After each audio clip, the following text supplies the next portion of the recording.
Praise the lord, హల్లెలూయా. శుభోదయం. మన ప్రభువైన యేసుక్రీస్తు నామం పేట దేవుని బిడ్డలైన మీ అందరికీ నా హృదయపూర్వకమైన వందనాలు తెలియచేస్తున్నాను. ప్రియమైన దేవుని బిడ్డలారా, ఎలా ఉన్నారు? అనుదినము అనుక్షణం ప్రభు మనకు చాలిన దేవుడిగా ఉండి కృపలో ఆయన మనల్ని దాచి భద్రపరిచి ఆయన క్షేమం అనుగురించి నడిపిస్తున్నారు. ఈ మాసం యొక్క చివరి రోజుకి ఈ విధంగా దేవుడు మనల్ని తన సన్నిధికి ఆయన నడిపించాడు. హల్లెలూయా. సో ఈ యొక్క చివరి రోజున మనం దేవుని లేఖనాల్లో ఉండే ఒక చిన్న మాటను జ్ఞాపం చేసుకుందాం. మనందరికీ తెలిసినటువంటి లేఖన భాగమే 103వ కీర్తన 2వ వచనం, మొదటి 2 వచనాలు. ఇది మనకు సుపరిచితమే. నా ప్రాణమా యెహోవాను సన్నతించుము, నా అంతరంగమును నా సమస్తమా ఆయన పరిశుద్ధ నామమును సన్నతించుము. నా ప్రాణమా యెహోవాను సన్నతించుము, ఆయన చేసిన ఉపకారములలో దేనిని మరొకము. ఆమేన్, హల్లెలూయా. సో ఈ యొక్క కీర్తన మన అందరికీ తెలిసిందే. ఈ యొక్క సంవత్సరం జనవరి 1 నుండి ఈ 30వ తేదీ నవంబర్ వరకు మనం గమనించినప్పుడు ఎన్నెన్ని విధాలుగా దేవుడు మనకు తోడై ఉండి ఆయన కృప చూపించి ఆయన ఎన్ని ఉపకారాలు చేశాడు, ఎన్ని మేలులు చేశాడు, ఎంత కాపుదల సంరక్షణ అనుగ్రహించాడు. ఒకసారి ఆలోచించండి. చాలామందికి ఈరోజు కూడా చాలామంది అసంతృప్తితోనే జీవితాన్ని కొనసాగిస్తుంటారు. ఈరోజుకి వేదనతోనే, దేవుని మీద సనుగుతూనే, దేవుని మీద అసలుకి అనరాని మాటలు కూడా అంటూనే, అయ్యా నీకు న్యాయం ఉందా, నీకు అది ఉందా, ఇది ఉందా, దేవా నువ్వు అది చేసావు, ఇది చేసావు, నాకేం చేసావు, వాళ్ళు చూడు వీళ్ళు చూడు అని చెప్పి ఈ విధంగా కంపేర్ చేసుకుంటూనే, వీళ్ళని కంపేర్ చేసుకుంటూనే తన జీవితం ఎట్లుందని ఈ విధంగానే జీవితాల్ని కొనసాగిస్తున్న వాళ్ళు లేకపోలేదు.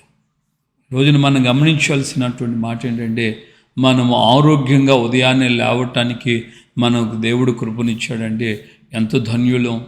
కొన్ని లక్షల మంది ప్రపంచ జనాభాలో ఉన్న ఈ అనేక లక్షల మందిలో కొంతమంది ఉదయాన్నే లేవడానికి కూడా వీలు లేని పరిస్థితిలో హాస్పిటల్ బెడ్ మీద కానీ ఇళ్లలో కానీ అలాగా ఉంటున్నారు. ఎంతో వేదన అనుభవిస్తున్నారు. ఈ రోజున మనం యుద్ధ సమాచారాల గురించి వింటున్నాం కదా, కరువుల గురించి వింటున్నాం కదా, అనారోగ్యాన్ని గురించి, కలవరాల గురించి వింటున్నాం కదా. వీటన్నిటి మధ్యలో మనం ఏమైనా ఉన్నామా? మనకు కావలసినటువంటి క్షేమం ఉంది కదా, మనకు సరిపడినటువంటి నీకు ఉన్నంత వరకైనా బ్యాంక్ బ్యాలెన్స్ ఉంది కదా. ఇన్ని పరిస్థితులు నీవు కలిగి ఉండి కూడా మరి నీ జీవితంలో దేవునికి కృతజ్ఞతగా ఆయన్ని గణపరిచే రీతిలో ఏ విధంగా నీ జీవితాన్ని కొనసాగిస్తున్నావు? ఆరోగ్యం ఉంది, కుటుంబం ఉంది, అలాగే భార్య ఉన్న, భర్త ఉన్న, పిల్లలు ఉన్న, అన్నదమ్ములు, అక్క చెల్లెళ్ళు, తల్లిదండ్రులు, ఈ విధంగా అందరినీ కలిగి ఉండి కూడా ఈ స్థితిలో ఉండి కూడా ఎంత చక్కటి ఆరోగ్యం. దావీదు అంటాడు, నీవు నన్ను కలుగు చేసిన విధము చూడగా నాకు భయమును ఆశ్చర్యము కలుగుచున్నాయి. నాకు తెలిసినటువంటి దావీదురాలు ప్రేమక్క గారు గుంటూరులో ఉన్నారు. ఆమె చెప్పేటువంటి స్తోత్రాల్లో ఒక విచిత్రంగా ఉంటుంది, కానీ అది దేవునికి అత్యంత ప్రాధాన్యతను, దేవుని దగ్గర ఆ యొక్క దీవెనను అనుగ్రహించేదిగా ఉంటుంది. ఆమె ప్రతి విషయంలో, కంటి విషయంలో దేవునికి స్తోత్రం చెప్తుంది, పళ్ళు విషయంలో దేవునికి స్తోత్రం చెప్తుంది, కాళ్ళు, చేతులు, మన హృదయం లోపల ఉన్నటువంటి అంతరంగాల్లో ఉన్న బాడీ స్పాట్స్ ఉన్నాయి కదా, ప్రతి ఆర్గాన్ గురించి, గుండె చక్కగా పనిచేస్తుంది, కిడ్నీస్ చక్కగా పనిచేస్తున్నాయి, డైజెషన్ సిస్టమ్ చక్కగా ఉంది, లివర్, దాని యొక్క లంగ్స్, ఇవన్నీ వాటి యొక్క పద్ధతులు, పనితీరు అంతా కూడా చక్కగా జరుగుతూ ఉంది. ఆయన ఇంతగా కాపుదలు ఇచ్చారు కదా. ఎంతోమందికి కిడ్నీలు పాడైపోయిన వాళ్ళ గురించి మన ఆంధ్ర రాష్ట్రంలోనే మన ఉద్దానం అనే ప్రాంతంలో కిడ్నీ వ్యాధులతో ఎంతోమంది పడతారు. ప్రతి ఇంటిలో కిడ్నీ వ్యాధిగ్రస్తుడు ఉన్నాడని చెప్పి ఆ యొక్క ప్రాంతాన్ని గురించి మనం వింటున్నాం. దేశంలో, ప్రపంచంలో ఎంతోమంది ఎన్నో విధాలుగా హార్ట్ సంబంధించి, లివర్ సంబంధించి, కిడ్నీకి సంబంధించి, అలాగే గ్యాస్ట్రో ప్రాబ్లమ్స్తో ఎంతోమంది ఎన్నో విధాలుగా తమ జీవితాన్ని భయంకరమైనటువంటి రోగాలతో అల్లాడిపోతున్నటువంటి కోట్ల మంది ఉన్నారు. అలాగా జీవితాలను కొనసాగిస్తున్న వాళ్ళు గ్యాస్ట్రిక్ ప్రాబ్లంతో ప్రాణం పోగొట్టుకున్న వాళ్ళు కూడా ఉన్నారు. గ్యాస్ పట్టేసి ఊపిరాడక చచ్చిపోయిన వాళ్ళు కూడా ఉన్నారు. ఇలాగ మనం గమనిస్తే అనేక కొరతలతో, అనేక వ్యాధులతో, అనేక బాధలతో, కుటుంబాల్లో సమస్యలతో, కన్నీళ్లతో భార్యాభర్తలు దూరమైపోయి విడిపోయి గత ఉపవాస ప్రార్థనలో మనం ప్రార్థనలు చేసాం. ఒక సహోదరుడు ప్రతిరోజు ఇదే వేదనతో చెప్పేవాడు, నా కుటుంబము, నా పిల్లలు దూరం అయిపోయారండి, నా దగ్గరికి నా పిల్లలు వచ్చేటట్లుగా ప్రార్థన చేయండి అని. ఎన్నో విధాలుగా ఉద్యోగం లేని వాళ్ళు ఉన్నారు, వివాహం కాని వాళ్ళు ఉన్నారు, వివాహమై విచ్ఛిన్నమైపోయిన వాళ్ళు ఉన్నారు. ఇలాంటి కుటుంబాల్లో గందరగోళ పరిస్థితులు, తల్లిదండ్రులు పోగొట్టుకున్న పిల్లలు ఉన్నారు, పిల్లలు పోగొట్టుకున్న తల్లిదండ్రులు ఉన్నారు. ఎంతో వేదనకరమైన పరిస్థితులు లోకంలో మన కళ్ళతో చాలామందిని చూస్తున్నాం. కానీ ఈ రోజున ఈ విధమైన స్థితి నేను కలిగి ఉన్నానంటే కేవలం నీ కృప అయ్యా. నన్ను, నా కుటుంబాన్ని మీరు కాపాడారు, సంరక్షించారని మనసారా మనం ఆయనకి కృతజ్ఞతాస్తుతి చెల్లించగలమా? నీవు చేసిన ఉపకారాలకి నేను ఏమి ఇవ్వగలనయ్యా అని ఆయన పాదాలు పట్టుకొని, అయ్యా నీకు కృతజ్ఞతాస్తుతి తప్ప నేనేం చెల్లించలేనని చెప్పి ఆయన్ని ఘనపరచగలుగుతున్నామా? ఆయన తన ప్రాణంతో చెప్తున్నాడు, ఆయన చేసిన ఉపకారములలో దేనిని మరొకము.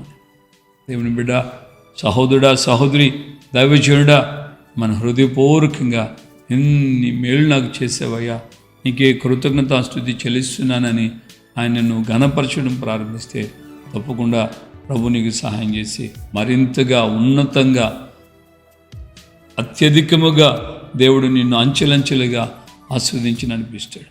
ప్రభు నీకు తోడుగా ఉండునుగాక. ప్రార్థన చేసుకుందాం. ప్రేమగల తండ్రి, మీ పాదాల స్తోత్రం. ఈ మాసం యొక్క చివరి రోజున ఈ విధంగా మేము మీకు కృతజ్ఞతాస్తుతి చెల్లించడానికి మీరు ఇచ్చిన ఈ గొప్ప తరుణాన్ని బట్టి మీకు స్తోత్రాలు. ఈ నవంబర్ 30వ తేదీన అయ్యా మేము ఈ విధంగా సజీవులుగా ఉన్నామంటే కేవలం నీ కృపే. మమ్మల్ని అత్యధికంగా మీరు కంటి పాపలు మీరు కాపాడి సంరక్షించారు. అందుని బట్టి మీకు స్తోత్రం. మీరు చేసిన ప్రతి మేలుని బట్టి మీకు వందనాలు. మీరు మాకు ఇచ్చిన ఆరోగ్యాన్ని బట్టి మీ స్తోత్రం. కాళ్ళు, చేతులు, మా యొక్క అవయవాలు, అలాగే నాయన మా యొక్క అయ్యా శరీరంలో ఉన్న ప్రతి ఆర్గాన్ని, ప్రతి నాయన ఆర్గాన్ని మీరు చక్కగా పనిచేసేటట్లుగా, అయ్యా ప్రతి నాయన క్రియ చక్కగా జరిగేటట్లుగా, ఏ లోటు కానీ మా కుటుంబంలో కానీ, శరీరంలో కానీ, మనసులో కానీ సమాధానం, నెమ్మది, ఎన్నో మేలు చేశారు. ఏమిచ్చి మీరు రుణం తెచ్చుకోగలం కనుక ప్రతిరోజు మీరు మాకు చూపించినటువంటి ఉన్నతమైన కృపను బట్టి, ఇచ్చిన ఆరోగ్యాన్ని బట్టి, చేసిన మేలన్నింటిని బట్టి మానక కృతజ్ఞతాస్తుతి చెల్లిస్తూ మీ నామాన్ని ఘనపరచుటకు సహాయం చేయండి. ఘనత, మహిమ, ప్రభావాలు మీరు మాత్రమే పొందమని యేసయ్య పరిశుద్ధ నామంలో ప్రార్థన చేసి పొంది ఉన్నాము తండ్రి. ఆమేన్. ప్రభువైన యేసుక్రీస్తు కృపయు తండ్రి అయిన దేవుని ప్రేమ, పరిశుద్ధాత్మిక అన్యోన్య సహవాసం, సమాధానం ఇప్పుడు ఎల్లప్పుడూ సకల పరిశుద్ధులకి మనకును ప్రభు రాకడ పర్యంతం కృపతోడేవుని నడిపించును గాక. ఆమేన్, ఆమేన్. హల్లెలూయా. ప్రభుపేట అందరికీ వందనాలు. మానక ఆయనకి కృతజ్ఞతాస్తుతి చెల్లిద్దాం. ఆయన మనకి ఇంతగా కాపాడి సంరక్షించి ఆరోగ్యం ఇచ్చి అన్ని విషయాల్లో ఆయన మనకి ఏ లోటు లేకుండా చేస్తుంది. అదే మనకు లోకంలో ఉన్న ఐశ్వర్యవంతుల కంటే గొప్పదైన ఐశ్వర్యం. దేవునికి స్తోత్రం. హల్లెలూయా. ప్రభుపేట మీకు వందనాలు. మా కొరకు మీరు ప్రార్థన చేయండి. మీ కొరకు మేము ప్రార్థన చేస్తున్నాం. ఈ వాక్యాలు అనేకులకి షేర్ చేస్తూ అనేకులు సబ్స్క్రైబ్ చేసుకునేటట్లుగా మీ ప్రోత్సాహం వారికి కలుగు చేయాలని దేవుని పేరట కోరుకుంటున్నాను. ప్రభు మీకు తోడుగా ఉన్నాను.